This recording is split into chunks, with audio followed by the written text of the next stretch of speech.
Um, so as you see here, we're putting some dough into the pan with oil and let them crisp off.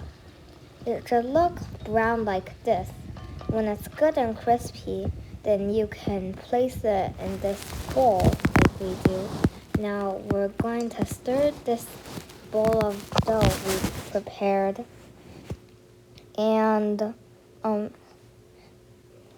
give a scoop to the pan.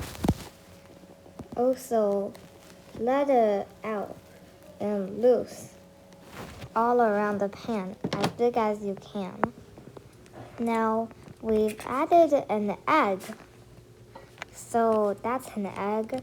Now, we're using this to sort of spread the egg around because we don't want it to be one big blob.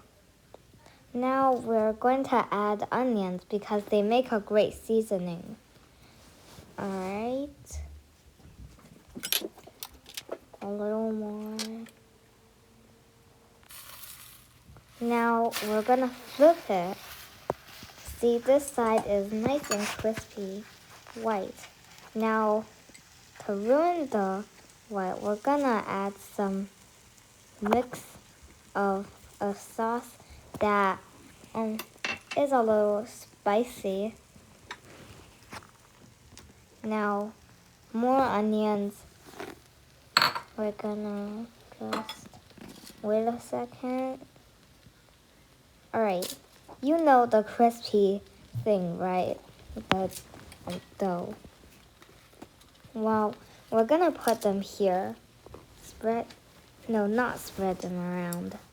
Now, finally, we'll see it's rolled up, and it's really delicious.